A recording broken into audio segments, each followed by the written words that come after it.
The diner sat quietly along a fading stretch of Route 66, just outside a small Illinois town where time seemed to move slower. Its neon sign flickered as evening settled in, glowing red and blue against the gray sky. Inside, the air smelled of grilled meat, coffee, and old memories. Truck drivers, factory workers, and a few lonely regulars filled the booths, each wrapped in their own tired thoughts. The man who walked in didn't stand out, and that was exactly how he wanted it.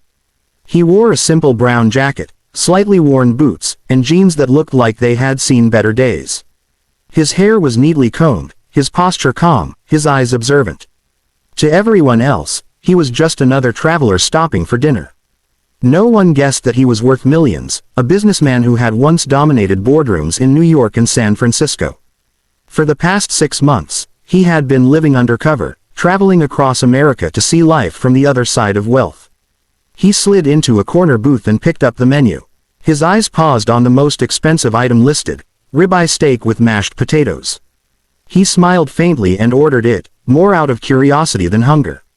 A young waitress approached, balancing a coffee pot in one hand.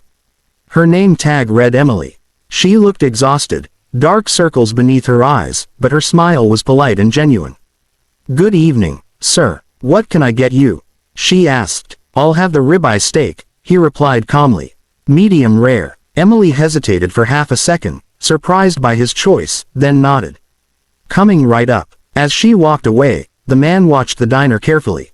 He noticed how Emily moved quickly from table to table, refilling drinks, apologizing for delays, working harder than anyone else in the room. He'd seen this kind of effort before, people giving their best just to survive. When the steak arrived, perfectly cooked and steaming, Emily placed the plate down gently. As she did, her hand lingered for a brief moment. The man felt something slide beneath his plate. Before he could look up, she straightened and said softly, "Enjoy your meal," then moved away. Confused, he waited until she disappeared into the kitchen. Slowly, he lifted his plate. There was a folded piece of paper. His heart skipped, not from fear, but curiosity. He hadn't told anyone who he was. No one should know. He glanced around the diner. No one was watching him. Carefully, he unfolded the note but stopped short of reading it. Instead, he studied the handwriting, slightly shaky, as if written in a hurry or under emotion. For the first time in months, his calm expression shifted. He folded the note again and placed it in his pocket, deciding to read it later. He cut into the steak, but suddenly, his appetite was gone. His mind raced with questions. Why had she given him a note? Was this part of the risk of living undercover? Across the diner, Emily glanced back for just a second. Their eyes met. There was something in her expression, recognition mixed with uncertainty. In that quiet diner, neither of them realized that this simple note was about to reconnect the past with the present, and change both of their lives forever. The man waited until the diner began to thin out. Plates were cleared, chairs scraped softly against the floor, and the late-night hush slowly settled in. Only a few customers remained, lost in coffee cups and silence. Emily wiped down the counter, her movements slower now, as if the long day was finally catching up to her. At last, the man unfolded the note. The words were written in blue ink, uneven but clear. "Please don't panic. I know you don't remember me. But you once helped my father when no one else would. He talked about you until the day he died." His breath caught. Memory rushed back like a sudden storm. Years ago, during the early days of his success, he had invested in a struggling family-owned hardware store in Ohio. The owner had been proud but desperate, refusing charity yet needing a chance. The man had given him a quiet loan, later forgiving most of it when the business survived. He had never followed up.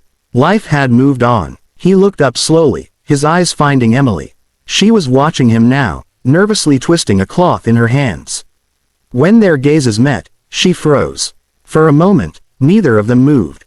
Then she took a deep breath and walked toward his table. "I'm sorry if I scared you," she said quietly. "I wasn't sure if it was really you." He gestured to the seat across from him. "Sit," he said gently. "Please." Emily hesitated, then sat down, her hands folded tightly in her lap. "My father used to show me your photo," she continued. "Not from magazines, just an old picture from the store opening. He said you taught him what dignity felt like. When he got sick last year, he asked me to find you someday." I didn't think I ever would.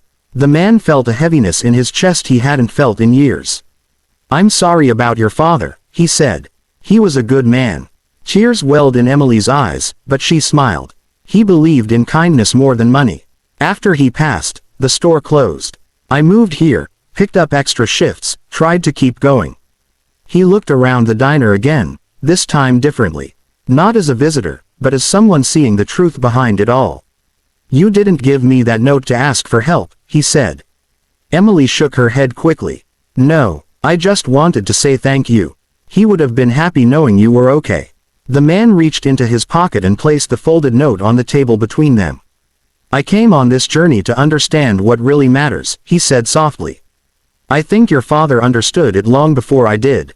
They sat in silence, broken only by the hum of the refrigerator behind the counter. That night, when the man finally left the diner, he didn't feel like an undercover millionaire anymore. He felt like someone who had just rediscovered the true cost and true value of a single act of kindness. The parking lot was nearly empty when the man stepped outside the diner. The cold night air brushed against his face, sharper than he expected. He stood beside his old pickup truck for a long moment, staring at the glowing diner windows. For years, he had measured life in profits, losses, and numbers on a screen. Tonight, none of that mattered. He went back inside. Emily was stacking clean plates behind the counter, surprised to see him return. Did you forget something? She asked. Yes, he replied honestly. I forgot to listen. She looked confused, but nodded as he took a seat near the counter this time, no longer hiding in the corner. He told her about his journey, how he had left his company under trusted leadership, how he traveled town to town, working small jobs, eating in diners, trying to remember what life felt like before success hardened him. I thought money made me powerful, he said. But power without purpose feels empty. Emily leaned against the counter, listening carefully. My dad used to say the same thing, she replied. He said money only matters when it solves someone else's problem. The words settled deep in his chest. Before leaving, the man asked for the diner manager and paid for every remaining customer's meal, quietly, without announcement. Emily noticed but said nothing. She simply smiled, the kind of smile that carried understanding. The next morning, the man made a call he hadn't planned to make so soon. Within weeks, things began to change, but not loudly, not publicly. The diner received funding to renovate without raising prices. Emily was offered a management training program, fully paid. In her hometown, a new community business grant was launched in her father's name, helping small family-owned shops survive hard times. None of it carried his name. Months later, Emily stood outside a newly reopened hardware store in Ohio, holding a key in her hand. The sign above the door read, "Built on kindness." She knew who made it possible, even if the world didn't. That evening, she found an envelope waiting for her. Inside was a short note. Your father reminded me who I was before success distracted me. Keep building, not just businesses, but people. Emily folded the letter carefully, tears in her eyes, and unlocked the door. Across the country, the man watched from a distance, not from a stage or a headline, but from the quiet place he had finally learned to value. He returned to his company with a different vision, reshaping it to invest in people, not just profits. The undercover journey ended, but its lesson stayed with him. Sometimes, a single steak order, a tired waitress, and a handwritten note are enough to change everything, not by revealing wealth, but by revealing humanity.